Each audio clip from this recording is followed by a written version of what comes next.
y después se casan. Y eso pone en peligro la existencia de Marty. Entonces Marty tiene esa tarea de volver a enamorar a sus papás. Muchas gracias. Y pues al intentar convencer a su papá, Marty se entera de que su papá no es muy valiente. Y empieza a entrar duda en su mente de que si esa muchacha tan guapa iría al baile con él. Y responde a Marty después de que Marty está ahí intentando convencerle. Dice George, su papá, le contesta a su hijo, dice, pues ¿qué tal si dice que no? Creo que no podría soportar esa clase de rechazo. No tenía buen motivo para invitar a su mamá porque tenía duda en su mente. Había dejado que la duda influyera su acción. Y yo sé que todos tenemos momentos de duda en nuestras vidas. No es algo nuevo para la raza humana. Si leemos la Biblia, vemos que en Génesis, realmente en los primeros capítulos, entra duda en la mente de Eva al momento de que habla con Satanás en el huerto de Edén, habla con el serpiente, y el serpiente le dice a Eva, ¿de veras Dios dijo? Y Eva empieza a dudar.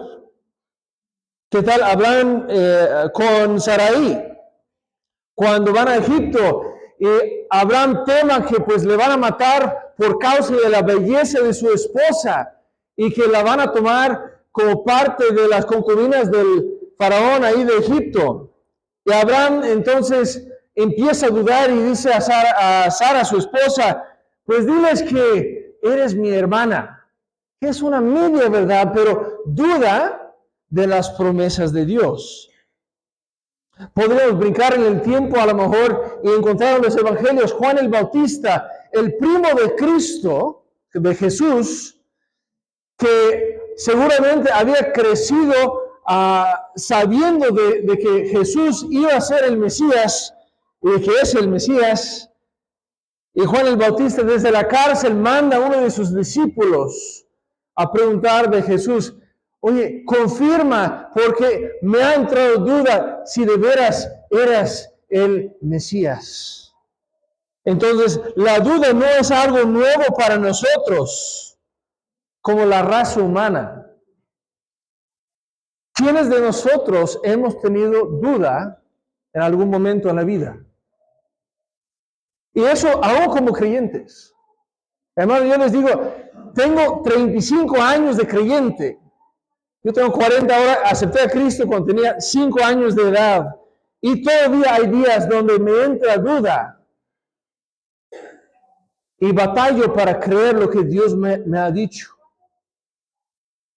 Quiero animarles en eso. Y el tema de esta mañana, si de que no dudes de Dios, porque Él ve tu necesidad de salvación y ha provisto libertad en Cristo para que le sirves. Otra vez, lo voy a leer una vez más. No dudes de Dios, porque Él ve tu necesidad de salvación y ha provisto libertad en Cristo para que le sirves. Y tenemos realmente una sección un poco largo. Me gusta dividir los textos bíblicos por sección, no necesariamente por capítulo o por pedacitos de versículos. A veces es apropiado hacerlo, pero en este caso agarré un texto desde Éxodo 2:23 hasta Éxodo 4:17, porque es un solo relato en la Biblia. Es donde trabajando de pastor en el desierto de Madián. Y si han leído el libro de Éxodo, van a saber que Moisés es el prometido libertador de Israel. Israel está en cautiverio y ha estado en cautiverio por 400 años, en esclavitud bajo Faraón, haciendo pues toda obra pública de Egipto. Y Dios había prometido sacar a su pueblo de Egipto.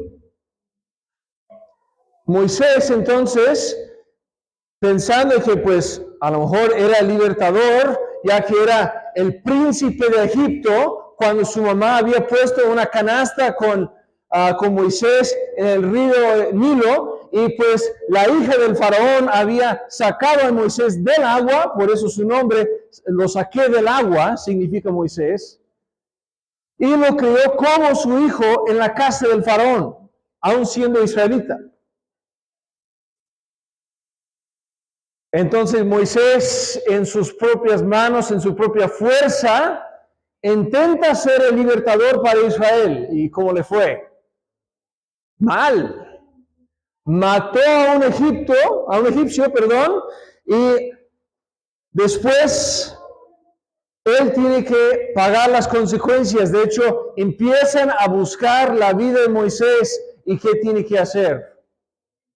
Tiene que huir.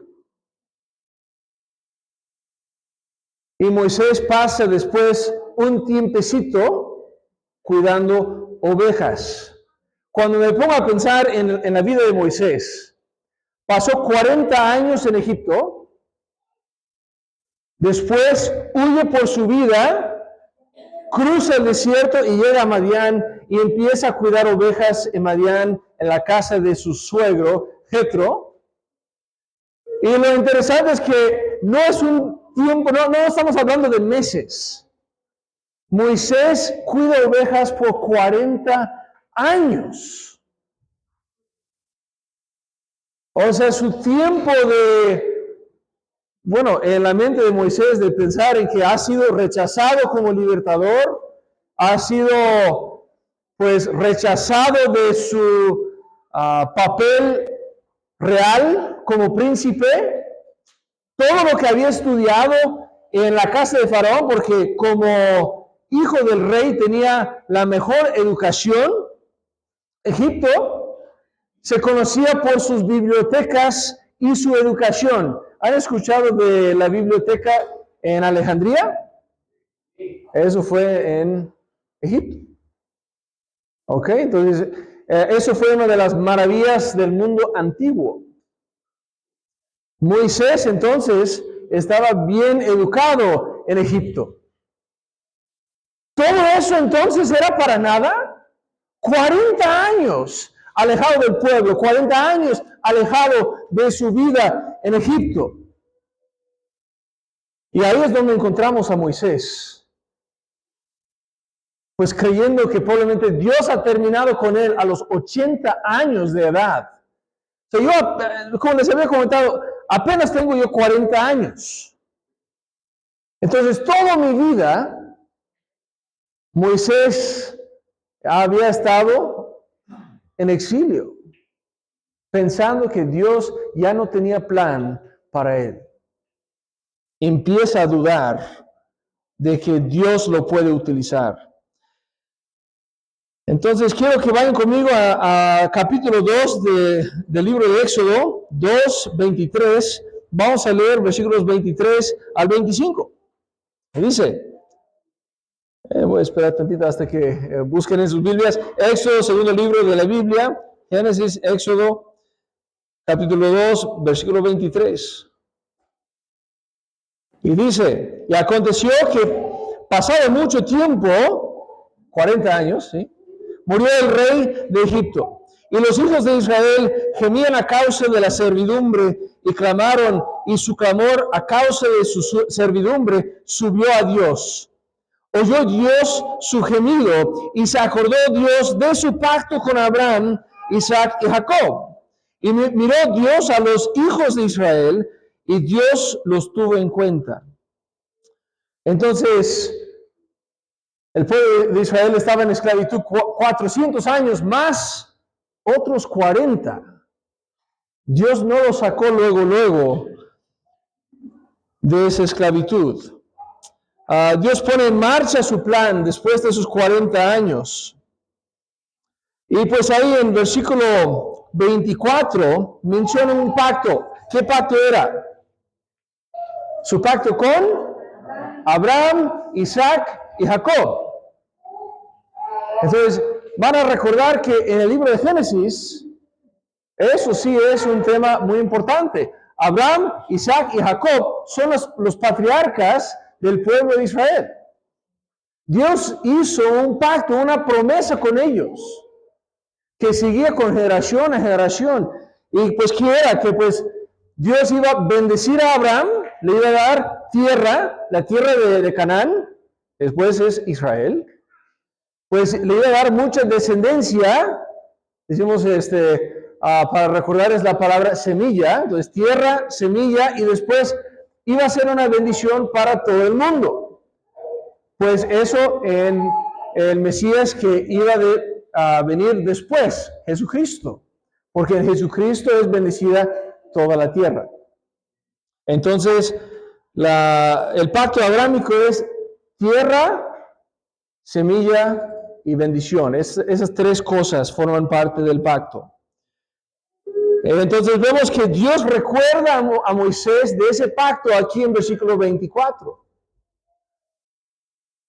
Dios no está empezando apenas a hacer cosas. Más bien, cuando le prometió a Abraham, hasta predijo que iba a pasar más de 400 años en esclavitud. De hecho, si quieren escribir o anotar ahí el texto, es Génesis 15, versículos 12 al 14. Dios dice, van a pasar un tiempo en esclavitud, pero yo los voy a sacar de ahí. Entonces, vayan conmigo a capítulo 3 ahora. O sea, porque vemos que Dios escucha sus clamores y actúa.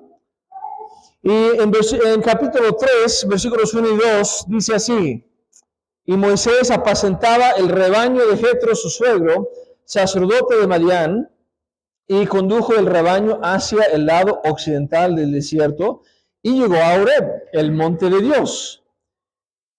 Y se le apareció el ángel del Señor en una llama de fuego. En medio de una zarza Moisés miró, y aquí la zarza ardía en fuego, y la zarza no se consumía.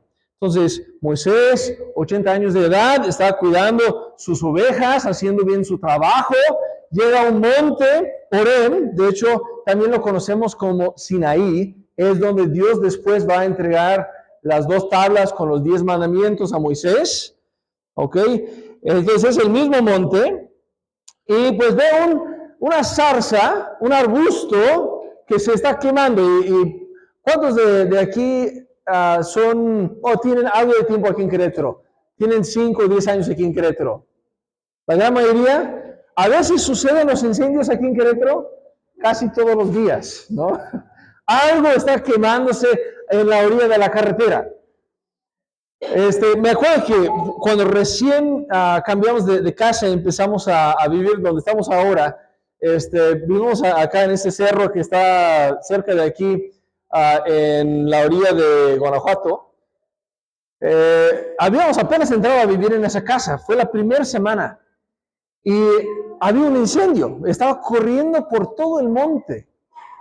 Y pues fue domingo de Pascua, me acuerdo porque llegamos a la casa después y pues de lejos vimos ese incendio y estaba consumiendo pues todos los árboles y arbustos en el monte. Cuando llegamos a la casa ya estaba justo detrás de la casa y teníamos temor de que pues iba a brincar la barda, o sea, las llamas estaban por encima de las bardas de nuestra casa. Y yo dije, pues mejor vamos por un helado, si algo explota o algo, pues no quiero estar aquí. Pues ustedes saben, las cosas que se secan, se consumen muy rápidamente. Y aquí nos encontramos con un arbusto que se está quemando, pero algo interesante sucede. No se consume. O sea, luego algo seco se va a consumir muy rápidamente. Entonces, Moisés está ahí, él ya conoce la zona, conoce cómo es esa zona en el desierto, es muy seca, y las cosas cuando se queman se consumen rápidamente. Él observa algo fuera de lo común. Y hace lo que haría cualquier varón, no me importa si tiene 10 años o 80 años como Moisés, se acerca para investigar qué está sucediendo. ¿Ok? Quiere saber. Vemos que Moisés se acerca. ¿Y qué es lo que sucede? ¿Es cualquier zarza? No, es la presencia de Dios. Entonces se acerca a Dios, quita sus sandalias según la instrucción de Dios, y Dios le invita a estar cerca de él en ese lugar santo. Mira lo que dice en capítulo 3, versículo 6. Yo soy el Dios de tu padre, el Dios de Abraham, el Dios de Isaac y el Dios de Jacob. Entonces Moisés cubrió su rostro porque tenía temor de mirar a Dios. De entrada parece que Moisés sí tiene temor de Dios. Al menos reconoce en la presencia de Dios, Él no es santo y Dios sí es santo. Dice incluso que cubre su rostro por ese temor. Tiene una reacción en la vida de Moisés, pero vamos a ver si dura ese temor que tiene. Versículo 9. Y dice, y ahora he aquí el clamor de los hijos de Israel ha llegado hasta mí. Está hablando Jehová. Y además he visto la opresión con que los egipcios los oprimen. Ahora pues ven y te enviaré a Faraón para que saques a mi pueblo, los hijos de Israel, de Egipto. Dios dice, ok, varón que tiene temor de Dios, te voy a mandar para que saques mi pueblo de Egipto. Tú vas a ser mi embajador. Me vas a representar delante del faraón. Vas a hablar por mí. ¿Qué harías tú en el lugar de Moisés? Si Dios te dice, pues tú tienes temor de quién soy yo, temas a Dios, ahora yo te voy a mandar como mi embajador para que representes mi nombre y vas a hablar por mí. ¿Irías? Pues esperaría que sí, pues si Dios nos manda hay que ir. Pues Faraón se cree un dios en Egipto, ¿okay? Tiene un ejército, es un dictador en su tierra, lo que él dice es lo que sucede, que hay espacio para tener un poco de duda, quizá. Ahora, acuérdense, ¿quién es Moisés? Moisés es una persona querido en Egipto. ¿O cómo salió? Huyendo por su vida, porque había matado a un egipcio. Ahora, ok, pues tengo temor de Dios. Supongo que voy, ¿no?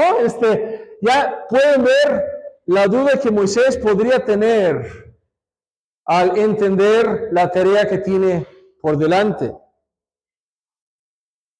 Y cuando el texto dice, miró Dios a los hijos de Israel, ¿dónde están los israelitas? ¿Están en Egipto? ¿Moisés es un israelita? Sí. ¿Dios también lo mira a él? Sí. Entonces, el texto no lo dice así directamente, simplemente dice, Dios miró a los hijos de Israel en Egipto y también a su hijo en Madián. Eso es una idea muy hermoso de que Dios mira a sus hijos, no importa dónde están. O sea, Moisés el asesino, Moisés el libertador fracasado, el rechazado, Dios también lo mira. Dios puede usar quien quiere para su obra. Puede utilizar un asesino como Moisés, alguien que perseguía a su iglesia como el apóstol Pablo. Si leen más en sus Biblias van a encontrar que Dios mueve reyes, pone y depone reyes, utiliza el rey de Persia, Ciro, para volver a establecer a Israel en su tierra después del exilio. Otro exilio, no en Egipto. Okay. Hasta utiliza un burro en la palabra de Dios. Y lo más asombroso que utiliza a ti y a mí. Al ver el sufrimiento de Israel, Dios levanta a Moisés como salvador de su pueblo. Vio la necesidad y actúa. Versículo 11, Moisés responde, ¿quién soy yo para ir a Faraón y sacar a los hijos de Israel de Egipto? Es una buena pregunta, ¿no? ¿Quién es Moisés? Y podría responder, pues Moisés, realmente sin Dios, eres un don nadie. Tú no eres nadie para sacar al pueblo de Israel. Ya intentaste y fracasaste. Pero después Dios le responde que es seguro que va a sacar a su pueblo de Egipto y que no solamente los va a sacar de Egipto, pero le promete que van a regresar a ese mismo monte donde Dios está hablando con Moisés en ese momento, al monte de Horeb, Sinaí. Y como habían servido al Dios de Egipto, van a ahora servir al Dios vivo. De hecho, es interesante cuando observamos la palabra que maneja el hebreo. El faraón ahí de Egipto, la palabra faraón en hebreo se puede entender como Dios. Es la misma palabra. Entonces es el Dios de Egipto que están sirviendo y construyendo sus edificios. Ahora, Dios va a sacar a su pueblo para servirle al Dios vivo. Van a dejar de servir el Dios de Egipto y van a servir al Dios vivo. Y de eso se trata el libro de Éxodo. Todo el libro. Entonces, en versículo 12, Dios recuerda a Moisés que yo estoy contigo. Qué confort trae eso, ¿no? O sea, de que no se trata de la persona que va, sino que quién está con esa persona. No importa tu pasado, no importa lo que has hecho, importa quién va contigo en la tarea. Y si van a Salmo 23, 4, si quieren anotar ahí en sus Biblias, ¿conoces el Salmo 23? Es quizá el salmo más famoso de toda la Biblia. ¿Ok? Es el Salmo del buen pastor.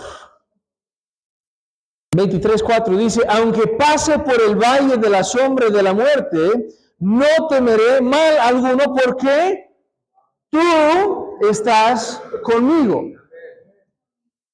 Lo vuelvo a decir, tú estás conmigo. Mi Dios va conmigo a todos lados.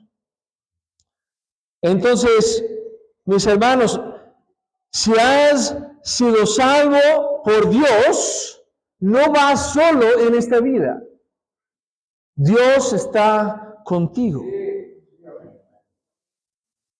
Y además Dios le dice a Moisés su nombre. Cuando Moisés pregunta, ¿qué decir? Si le preguntan de parte de quién fue enviado o quién está representando, ¿qué Dios representa? Es uno de los textos bien conocidos del libro de Éxodo. Estamos ahí en versículo 14 del capítulo 3. Y dijo Dios a Moisés, yo soy el que soy. Y añadió, así dirás a los hijos de Israel, yo soy, me ha enviado a vosotros. Entonces, recordando lo que Moisés había expresado de quién soy yo, ¿qué responde Dios? Yo soy quien yo soy. Entonces, si Moisés estaba expresando qué tan inadecuado era. Dios está expresando que Él es completamente y totalmente adecuado. Donde nosotros fallamos, Dios no falla. En hebreo, ese verbo ser, del soy, de ese nombre de Dios, no es simplemente un estado de existir. Queremos entender qué significa ese nombre, porque hay mucho malentendido acerca de qué significa. No solamente es un estado de existir, sino uno de acción.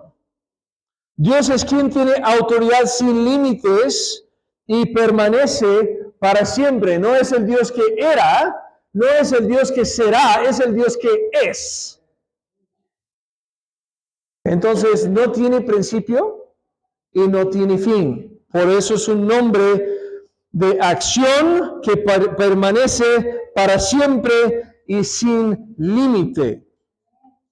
Un teólogo lo traducía como: yo soy el Dios que actúa. ¿Y de veras crees que sirves a un Dios que actúa y que interviene en este mundo? Porque muchas veces vivimos la vida como si no fuera cierto. Como si ando solo en esta vida y pues Dios no está conmigo. Vivimos en duda o en temor y actuamos en una manera miedoso. No representamos bien a nuestro Dios. ¿Cómo reaccionas bajo presión en el trabajo? ¿Cómo reaccionas cuando andas enfermo? Muchas veces yo sé que oramos por sanidad en la vida. ¿Empiezas a dudar que Dios te ama cuando estás sufriendo? Cuando tienes un pariente en el hospital a punto de morir. Muchas veces Dios permite esas cosas en nuestra vida para enseñarnos, para que crezcamos. Es por medio del sufrimiento que crecemos como creyentes. Es algo permitido por Dios para que maduremos y aprendemos a depender más de nuestro Dios. Porque Dios, aún en esas situaciones difíciles, de depresión, de enfermedad, de falta de dinero, de presiones, peleas en la familia, yo sé que eso nunca sucede. Es solamente a mí en mi casa. A veces peleamos mi esposa y yo, o tenemos un desacuerdo, pero eso no aplica a nadie de aquí. A veces cuando suceden esas cosas, empezamos a dudar de que Dios de veras es Dios de todo. Que Dios aún es soberano en mis problemas y en mis sufrimientos y en mis momentos difíciles de la vida. Entonces quiero preguntarles, en tu siguiente problema, o sea, porque no hay duda de que va a haber más problemas en esa vida. Un amigo mío siempre lo decía, es consejero bíblico, y ha ayudado a muchas personas con problemas y sufrimientos. Decía, pues, todos nosotros como seres humanos, o acabamos de salir de un problema, un conflicto, un sufrimiento, o estamos sufriendo actualmente, o pronto vamos a sufrir. Porque no salimos de sufrir en esta vida hasta que entramos a gloria. Porque este mundo está caído. Este mundo está bajo la maldición del pecado. Este cuerpo también todavía tiene naturaleza pecaminosa. Entonces, la próxima vez que andas en un problema o preocupado o en algún sufrimiento, ¿cómo vas a confiar más del gran yo soy? El Dios que actúa, el Dios que ve tu problema y entra en tu vida para entrar en ese problema. ¿Cómo vas a confiar más en Él la próxima vez que tienes un conflicto? ¿Ok?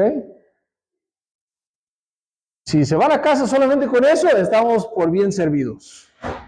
Pero no termina ahí la historia de Moisés. ¿Cómo vamos de tiempo? ¿Estamos bien? Ok, vamos.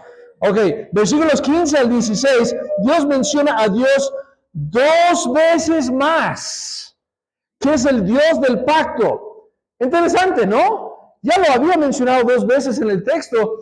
Este texto que estamos viendo lo menciona 5 veces. Cuando vemos repeticiones en la Biblia, ojo, presta atención. Entonces menciona 2 veces más que es el Dios del pacto de Abraham, Isaac y Jacob, y promete dar de nuevo a Moisés que va a tener la victoria. ¿Están viendo un patrón? Entonces, en versículo 15 dice, Dios además dijo a Moisés, así dirás a los hijos de Israel, el Señor, el Dios de vuestros padres, el Dios de Abraham, el Dios de Isaac y el Dios de Jacob, me ha enviado a vosotros. Ve y reúne a los ancianos de Israel y diles, el Señor, el Dios de vuestros padres, el Dios de Abraham, de Isaac y de Jacob, se me ha aparecido diciendo, ciertamente os he visitado y he visto lo que se os ha hecho en Egipto. Entonces, de nuevo, Dios asegura a Moisés la victoria. Por el pacto que hizo, por las obras pasadas que había hecho con sus antepasados, se está demostrando su fidelidad. Por el poder de su nombre, el gran yo soy, el Dios que actúa. Moisés, yo voy contigo. Y además, en versículo 17, promete de nuevo que los va a sacar de Egipto. Y dice, y he dicho, os sacaré de la aflicción de Egipto. Si Dios lo dice, lo hace, porque es un Dios de acción. En Dios no hay mentira. Encima de todo, Dios va a hacer otra cosa con Moisés, como si eso no fuera suficiente para convencer a Moisés de sus pactos, de su nombre, de su palabra, que va a cumplir lo que dice. Dice a Moisés, yo voy a hacer milagros contigo, Moisés. Que vas a obrar milagros entre los egipcios para demostrar el poder de Dios. En versículo 20 al 21, pero yo extenderé mi mano y heriré a Egipto con todos los prodigios que haré en medio de él, y después de eso os dejará ir. Y daré a este pueblo gracia ante los ojos de los egipcios, y sucederá que cuando os vayáis, no os iréis con las manos vacías. Entonces, no solamente se van a escapar huyendo y corriendo, sino que los egipcios les van a dar las gracias. Mejor, ya váyanse, ten el dinero, ya vete. Y Dios lo va a hacer sin espada y sin lanza. Impresionante. Entonces, al salvar a su pueblo de Egipto, Dios va a realizar milagros de tal manera que los egipcios los van a mandar con oro y con plata. Ahora, ¿qué hacen con el oro y la plata? Pues ya es otra predicación, otro mensaje para otro día, porque hay algo de idolatría ahí, bueno, luego pueden enseñar ese mensaje. Pero los van a mandar con oro y plata. Ahora, Dios los va a liberar sin lanza, sin espada, parecido a lo que hace con Jericó, con David y Goliat, y luego con Jesucristo. Porque Dios libera sin la lanza y sin la espada. Dios va a hacer algo maravilloso aquí con Moisés. Y las preguntas de Moisés continúan, guiando, ahora sí, a grandes dudas y empieza a cuestionar a Dios. ¿Y qué hago si no me creen? Si no me escuchan, ¿no? Si no escuchan lo que digo, si no escuchan mi voz, si ese pueblo y si el faraón no creen que me has aparecido. Dios, una vez más, Estamos avanzando en el texto. Una vez más le recuerda del pacto. Es la quinta vez. El pacto con Abraham, Isaac y Jacob. ¿Ya sintieron el patrón? Soy el Dios de tus antepasados. Tengo un historial. Mi currículum, ¿cómo le dicen? Vitae. Pero bueno, pues yo te puedo demostrar de mis actos del pasado y puedes confiar en mis promesas anteriores porque los cumplí. Pero si eso no es suficiente, Moisés, toma tu vara, aviéntalo al suelo, Moisés lo hace y se convierte en serpiente. Dios estudia a Moisés, ahora levanta el serpiente y se vuelve a convertir en su vara. Después Dios le dice, Moisés, quiero que metes tu mano en tu túnica. Ahora lo sacas. ¿Qué sucede? Moisés tiene lepra en su mano.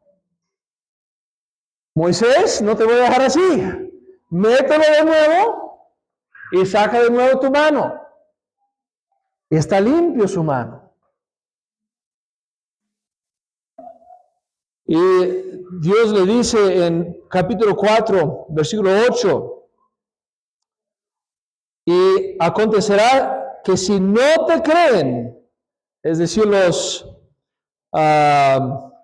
tus palabras, ni obedecen el testimonio de la primera señal, quizá crean el testimonio de la segunda señal. Entonces, si no creen lo que haces con el serpiente, a lo mejor sí te van a creer que tu mano se convierte en una mano leprosa y que se sana. Pero lo interesante aquí es que Dios lo está haciendo en privado para Moisés primero. Entonces creo que es señal tanto para Moisés como para el faraón. Dios tiene paciencia con Moisés hasta este momento. Entonces repasamos de nuevo lo que Dios ha hecho por Moisés. En primer lugar, le aparece en una zarza ardiente, que es un milagro en sí. Le recuerda 5 veces de su pacto, la promesa, he mencionado 5 veces en el texto, 3 son directamente con Moisés. Entonces, le recuerda a Dios a Moisés 3 veces de su fidelidad a sus promesas. Luego le promete de nuevo que los va a sacar de Egipto. Le revela su nombre personal. Yo soy quien yo soy.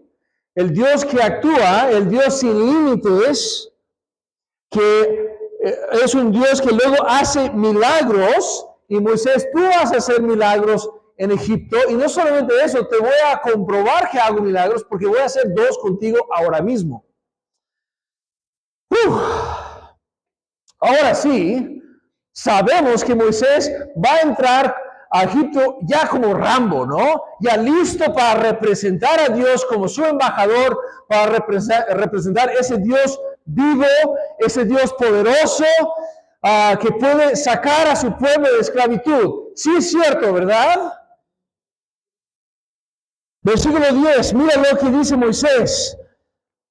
Por favor, Señor, nunca he sido hombre elocuente, ni ayer, ni en tiempos pasados, ni aun después de que has hablado a tu siervo, porque soy tardo en el habla y torpe de lengua. Te ruego, Señor, envía ahora el mensaje por medio de quien tú quieras.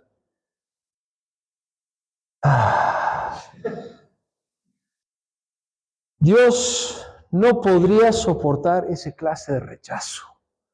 Le está diciendo Moisés. Cuando dice, envía ahora el mensaje por medio de quien tú quieras, Dios ya había dicho quién quería para ser portador de su mensaje. Fue Moisés.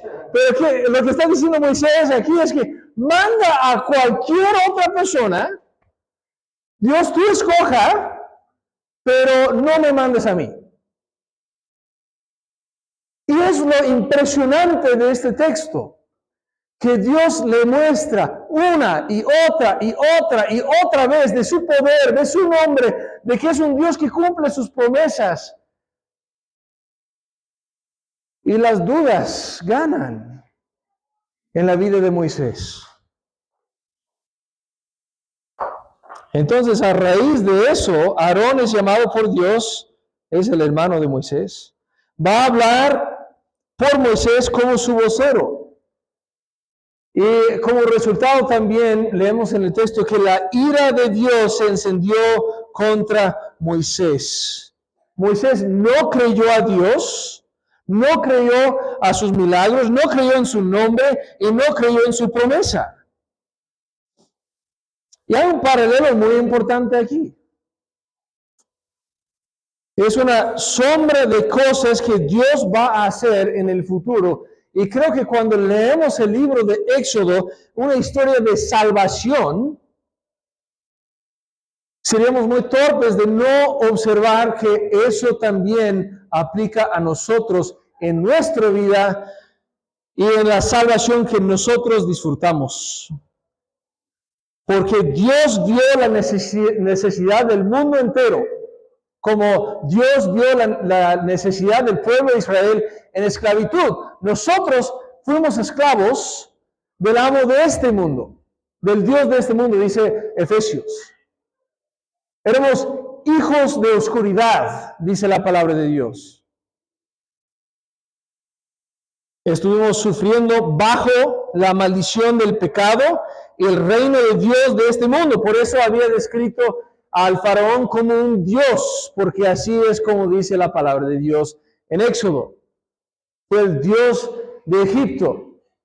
¿Hay un Dios de este mundo? ¿O uno que se cree Dios? Claro que sí. Sabemos que Satanás tiene cierto control en la tierra, pero hay uno que es soberano. El reino de Dios de este mundo fue a quien servíamos antes de conocer a Jesucristo. Pues Dios, viendo esa necesidad, hizo una promesa desde Abraham para rescatar al mundo por medio de un Salvador. Alguien que iba a traer bendición para todo el mundo. Lo lograría por medio de un milagro de la cual el mundo jamás había visto cuando ese Salvador, el Mesías, resucitó de entre los muertos. Y de esa manera ya puede servir el Dios vivo, porque todos los que en Él creen son trasladados del reino de oscuridad al reino de luz. Entonces, ¿quién es el Salvador que dio su vida en la cruz? Jesucristo. Es el Salvador, libertador, escogido por Dios. Uno que sí obedeció perfectamente la palabra de Dios y los mandatos de Dios y la voluntad de Dios. No se dejó ganar la duda en su mente, y más bien en la noche en que fue entregado, fue al huerto de Getsemaní y dijo: Padre, no mi voluntad, sino la tuya. Y se fue a la cruz. ¿Todavía dudas de lo que Dios ha hecho por ti?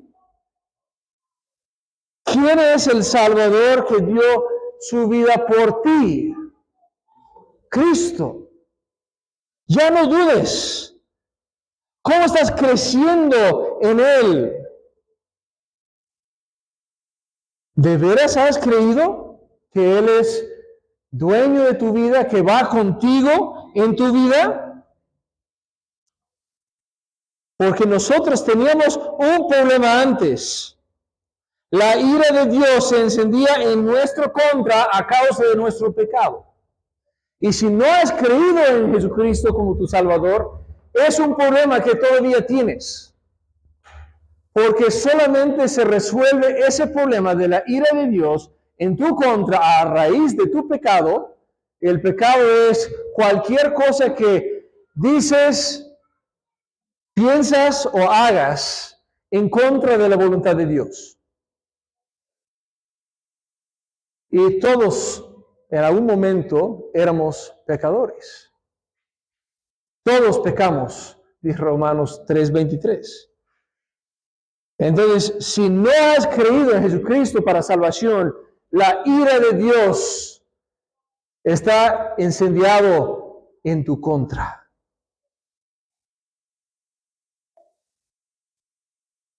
Entonces, si no has creído en Jesucristo como tu Salvador, lo puedes hacer hoy mismo. Simplemente hablas con Él y le dices, Padre, he pecado en contra de ti. Yo sé que no hay nada que puedo hacer para salvarme a mí mismo. Recibo el perdón que tu Hijo Jesucristo compró por mí en la cruz cuando entregó su vida por la mía. Y recibo el perdón de mis pecados como un regalo gratis. Gracias, Padre, por perdonarme. Y vives ya una vida bajo el reino de la luz. Una vida arrepentida de las cosas que habías hecho, que causaron el problema en primer lugar. Busques crecer en tu relación con Dios. Y si son creyentes, si ya son hijos del reino de luz, hay un mensaje para ti también. ¿Ok? No se preocupen, vamos a ir llenos de cosas que podemos poner en práctica. ¿Ok? Quiero animales que no duden de Dios, porque Él vio tu necesidad de salvación y proveyó a Cristo para que le sirves. Ok, no es solamente el mensaje de salvación y punto.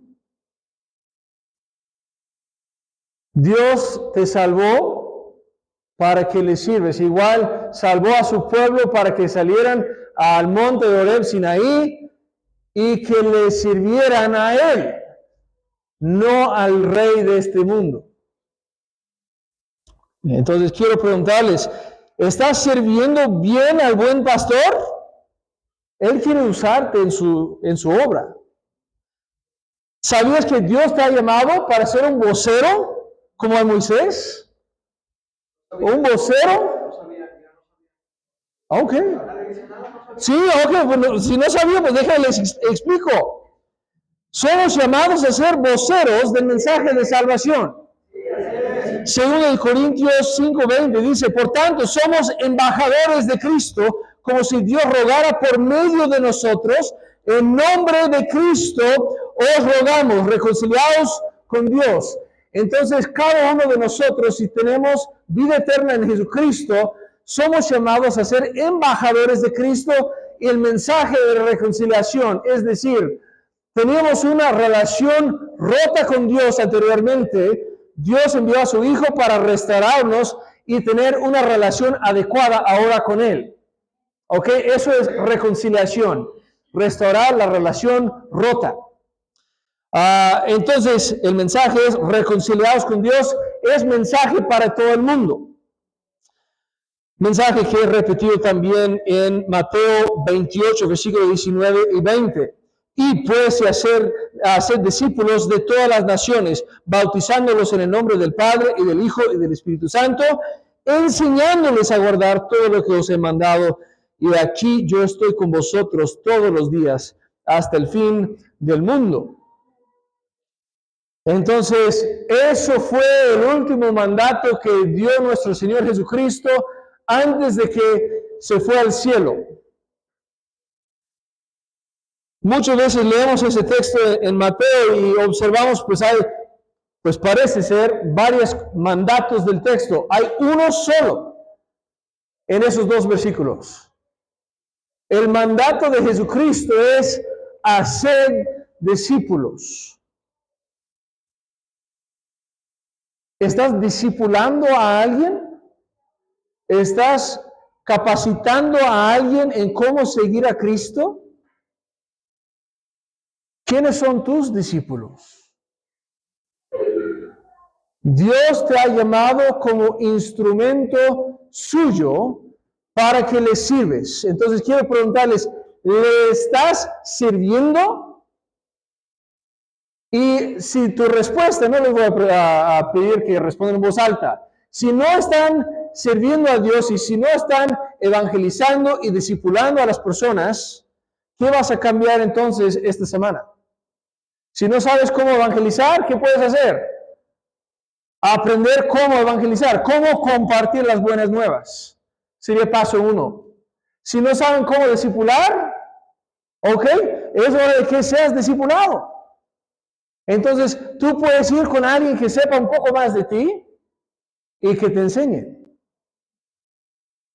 Y pues hay que seguir hacia la madurez en conocimiento de nuestro Dios y la vida cristiana a la cual somos llamados. Esto es el mensaje de Éxodo 2, 3 y 4. Vamos a orar. Padre Celestial.